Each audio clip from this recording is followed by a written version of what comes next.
Privatization.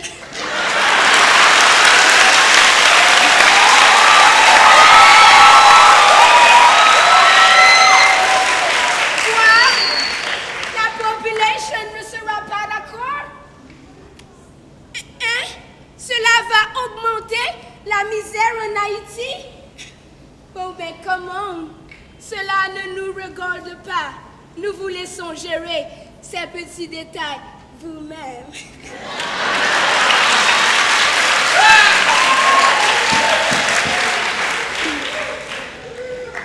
Bon ben, vous inquiétez pas là. De gré ou de force, on va vous aider à instaurer la démocratie ici. Vous savez, on n'est pas bien d'accord de la manière que votre président gère les affaires publiques. Puis on est contre les maudits coups d'État. Mais, vu les circonstances, on serait prêt à passer éponge. Puis, si vous avez besoin de quelque chose, ben coudonc, Seigneur, dites-le nous. 10 tonnes de riz. Nous vous donnons 10 tonnes de riz, seulement du riz. Vous voulez du maïs?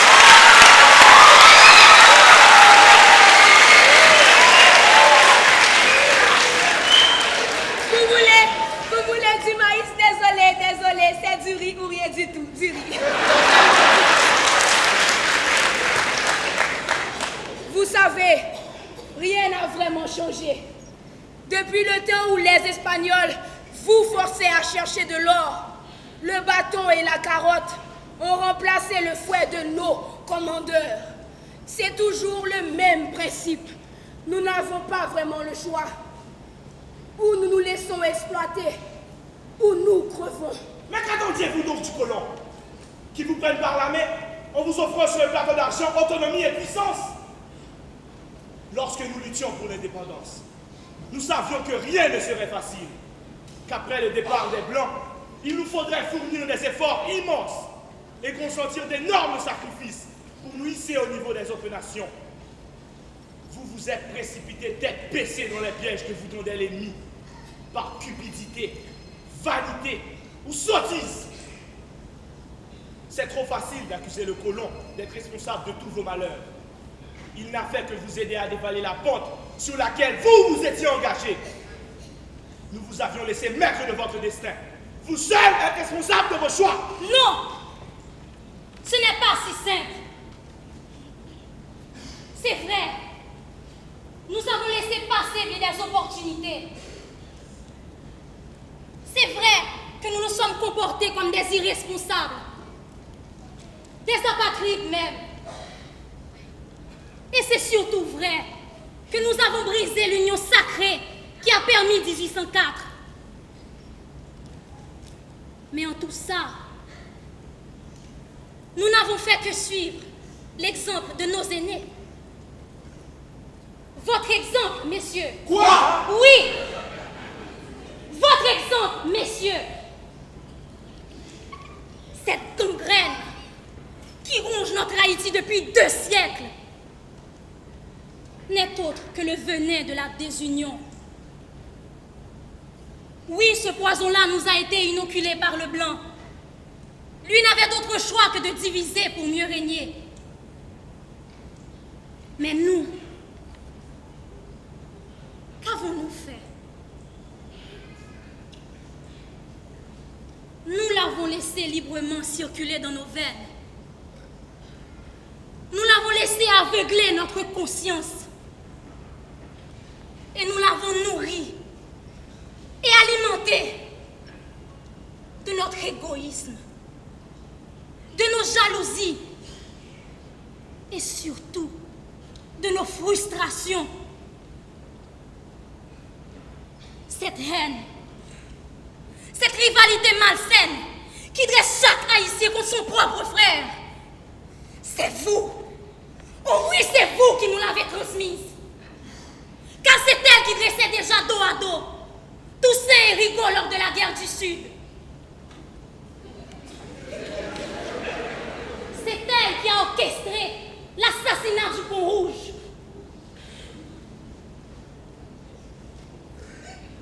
Et c'est elle qui ressurgit à chaque déchoucage, à chaque coup d'État et à chaque élection.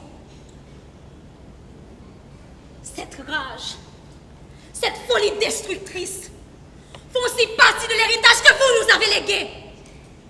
Vous nous avez écrit une histoire pleine de bruit et de fureur, de sang et de trahison.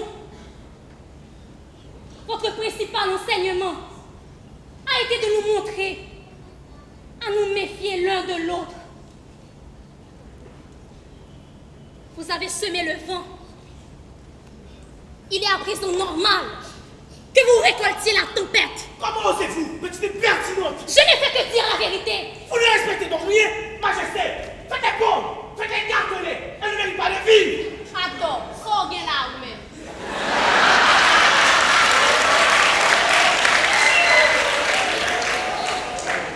Ça le dit, c'est la vérité. Espèce de zombie. Vous avez beau être un héros doublé de fantômes, vous ne me faites pas peur. Vous êtes aussi coupable que nous. Faites la terre ou je la tue de mes propres mains. Espèce de sale petite garce, traître, traître vous-même. Si vous n'avez pas comploté mon assassinat, nous ne serions peut-être pas là. Car en fait, on va le faire ainsi.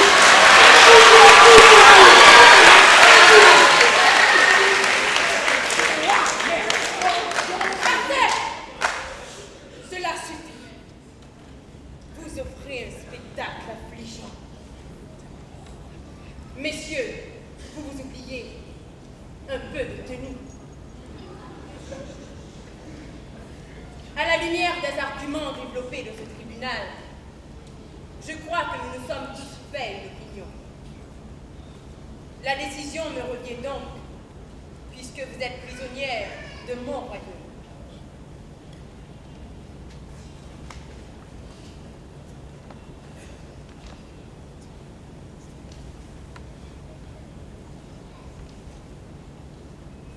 En vertu des pouvoirs qui me sont conférés, je vous déclare donc coupable.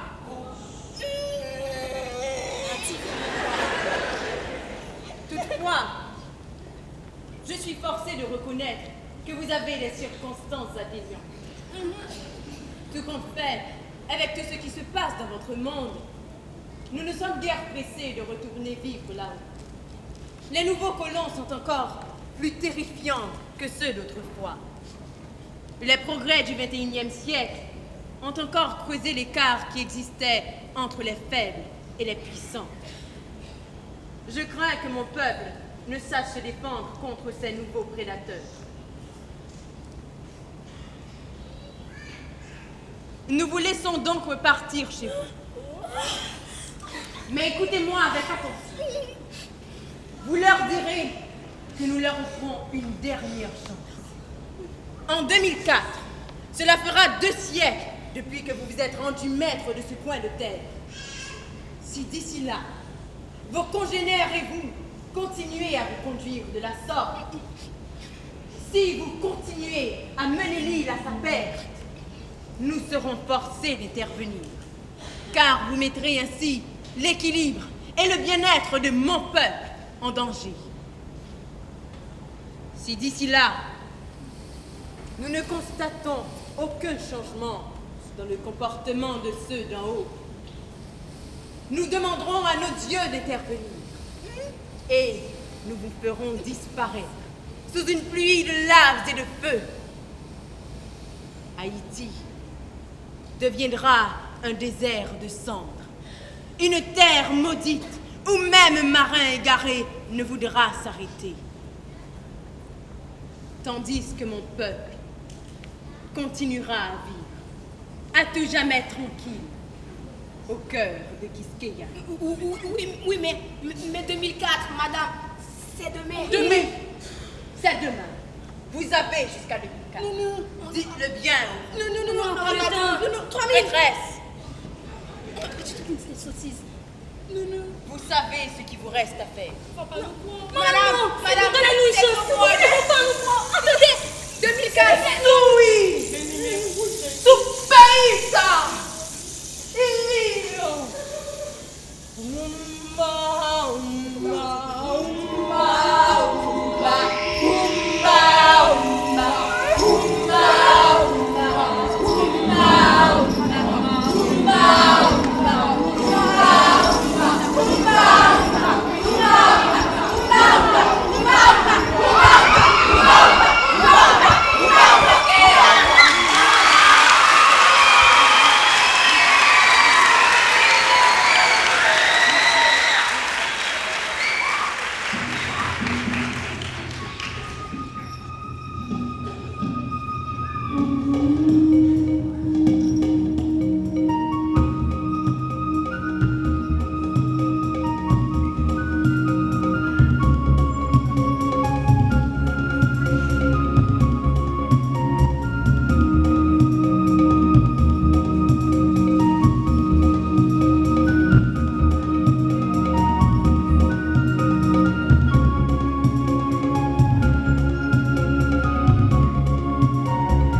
Voilà.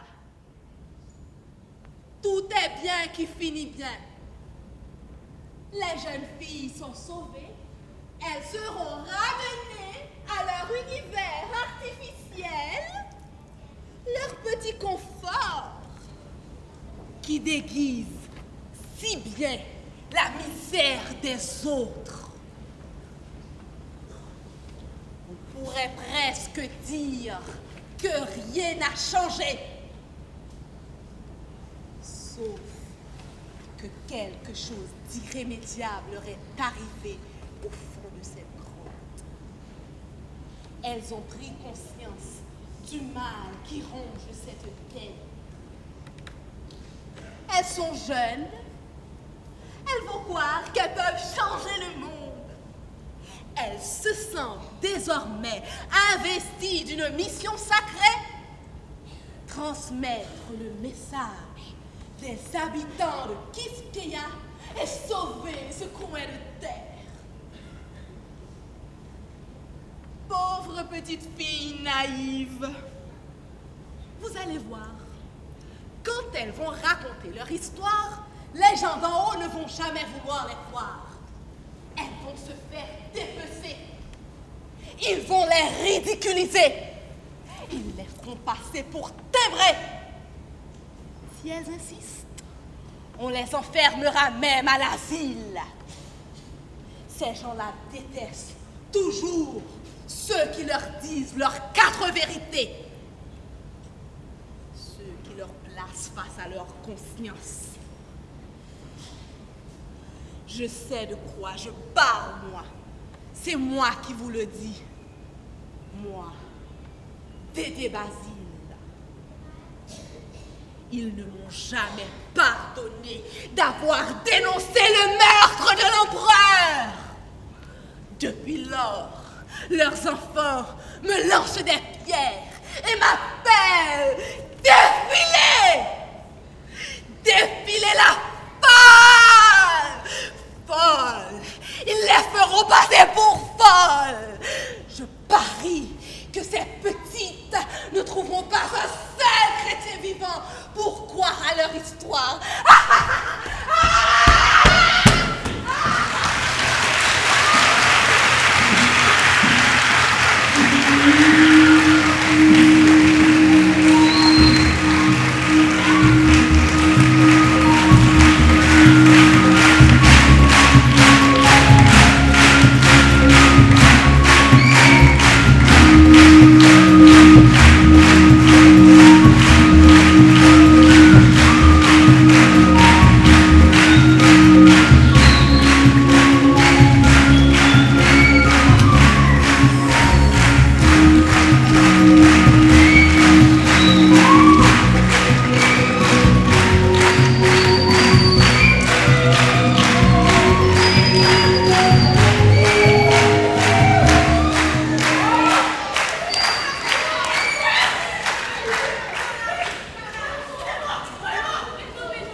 Bonsoir.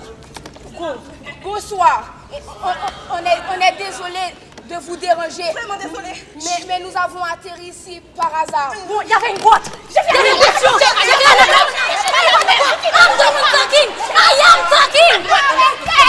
Arrêtez! Ils vont nous prendre pour des folles. Ils sont sûrement en train de penser que nous sommes partis d'un asile de fous là. Attendez. Allons leur raconter l'histoire tout doucement. Ok. Non mais tu crois qu'ils vont nous croire? Qu'ils vont nous croire? Ça ne fait rien. On va leur dire. Ok. Mais Ok. peut-être qu'ils vont nous prendre pour des folles. Peut-être que... Non, et le costume. Non, mais et c'est le pas le costume. rêve. Nous avons encore le costume. Nous pouvons... On a un important message pour vous. Nous allons vous expliquer. Et commençons par le commencement. Avez-vous déjà entendu parler de la légende de Quisqueya?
Yves-Édouard Barjean,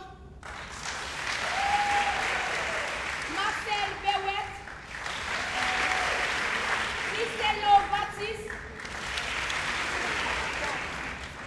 Stéphane Roudmayer,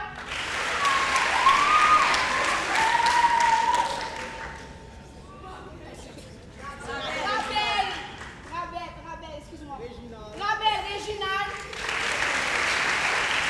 et Jimmy Michaeli Selami.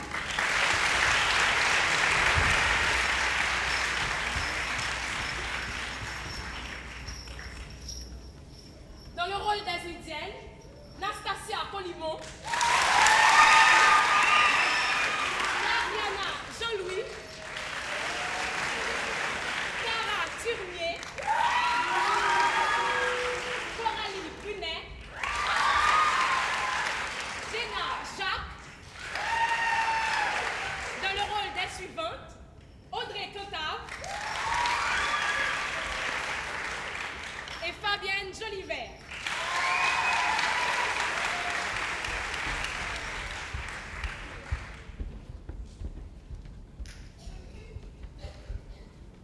Dans le rôle des esprits, Irina Janvier, Niki Régis,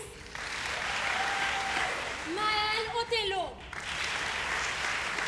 Dans le rôle de la grande prêtresse indienne, Tessa Jacques.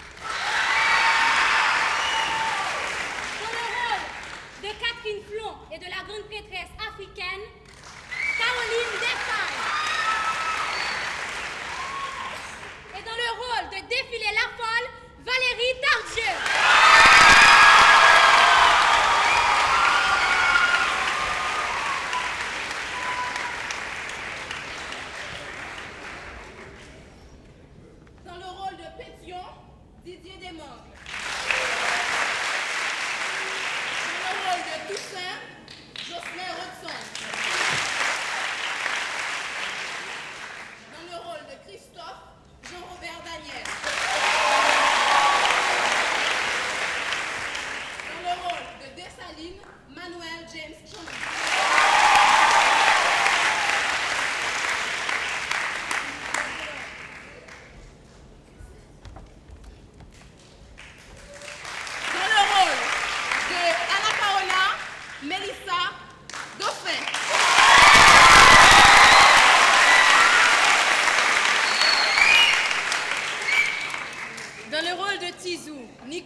Amar.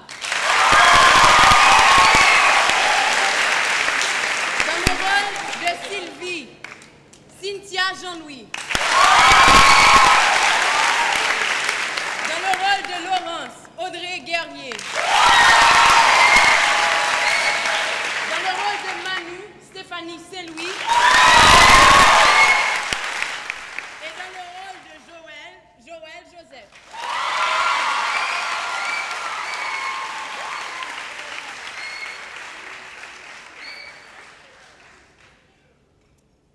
La légende de Quisqueya est une adaptation et une mise en scène de Florence Jean-Louis Dupuis d'après le roman